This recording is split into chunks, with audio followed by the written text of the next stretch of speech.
Ilang establishmento sa paligid ng nasunog na LPG refilling station sa Pasig City kaninang madaling araw ang napinsala rin dahil sa insidente.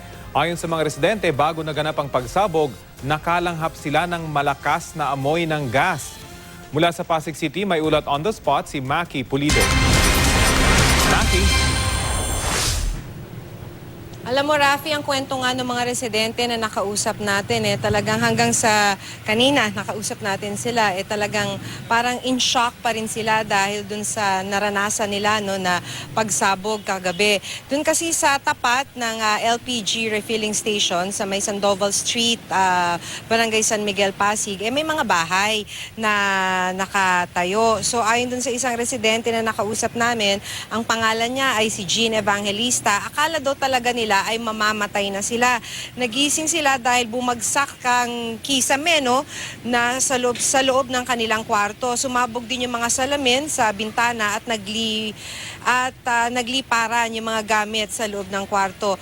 Maliban sa pamilya ni Jean ay nabasag din yung salamin sa katabi nilang bahay. Yung hardware store naman sa tapat nasira dahil nahulog yung aircon dahil sa lakas ng pagsabog. At pagkatapos noon, katulad nung katabi niya mga bahay, nagsibasagan din yung mga salamin. Basag nga rin kahit yung mga binibenta nila na mga bumbilya. Pero yung hardware, bukas na, pati yung katabi nitong karinderya. Ayon dun sa isang nakausap namin, malakas daw yung amoy ng gas bago bago sila nagkaroon ng pagsabog. Masikip nga raw sa dibdib yung lakas ng amoy at pagkatapos ng, I think, sa kanilang tansya ay 20 to 30 minutes, nagkaroon na ng pagsabog. Ayon kay Senior Inspector Anthony Arroyo, siya yung Chief ng Arson Investigation ng Pasig Fire Department, nagsimula yung pagsabog sa kwartong tinutulugan ng mga empleyado ng Omnigas na isa nga ang LPG refilling station. 30 minutes bago yung pagsabog ay nagkaroon ng leak mula dun sa isa sa 4 na LPG tank. So kumalat yung leak mula dun sa LPG tank, naipon dun sa katabing kwarto na tulugan ng mga empleyado. Dahil kulob, dun na talaga, vulnerable na talaga siya sa explosion. Dahil nang may maipon daw, kahit ano na raw ay pwedeng maging sanhi ng pagsabog. Pwedeng binuksan halimbawa yung ilaw sa loob ng kwarto or anything electrical could have ignited or caused the explosion. Ang iniimbestigahan pa ng Pasig Fire Department ay yung sanhi ng mismong leak. So iniimbestigahan din nila, Rafi, kung may sapat na safety mechanisms itong LPG refilling station para sana'y naiwasan yung naganap na pagsabog. Tulad halimbawa, kasi daw ito standard pagka LPG refilling station, halimbawa ay isang sensor. Yung sensor daw kasi ang makakadetect kung may leak yung LPG, and it should automatically shut off any valve na pinagmumulan ng leak. So, ang pagkakabanggit sa atin ng Pasig Fire Department, 20 yung injured, 14 ay sunog yung higit sa kalahati, bale 50% and more ng kanilang katawan talagang burned.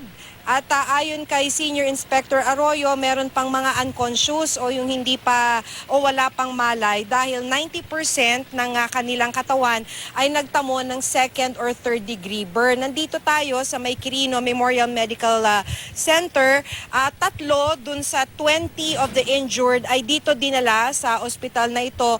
Pero sa ngayon ay wala pang gustong kamag-anak na magpa-interview, Rafi. Maki, nabanggit mo yung gas detector na dapat meron itong mga ganitong refilling stations. Talaga bang mandated ba sila unang-una na magkaroon nito? At meron namang mga mumurahin lamang na mga gas detector na nag-a-alarm pag may nandidetect na gas, Maki?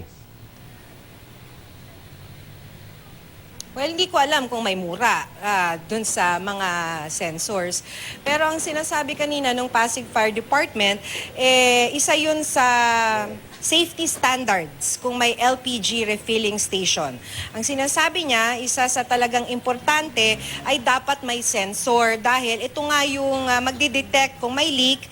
tapos magsha-shut ng valve. Maliban kasi dyan, kailangan din may sprinkler na deluge dapat yung pagbuhos ng tubig para talagang agad lumamig yung area. So, ilan lang yon dun sa mga safety standards na dapat ay sinusunod ng anumang LPG refilling station para makaiwas sa ganitong mga insidente. So, isa nga sa iniimbestigahan ng Pasig Fire Department, kung lumabag itong Omnigas refilling station ng mga safety standards, Rafi.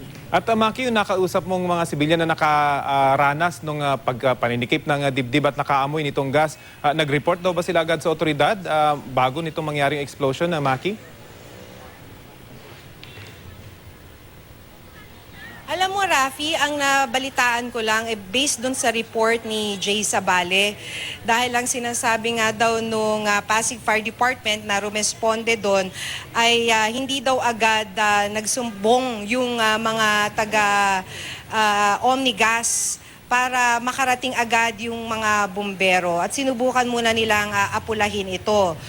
Dahil kung halimbawa, bandang pasado alauna na ganap yung pagsabog, ang kausap natin, yung mga, at least yung mga residente na kausap natin doon kanina, not residente, kahit yung mga taga-Flying V, at yun yung mga nadamay. Sabi nila, pasado alas 12, meron ng amoy ng nung leak, nung LPG.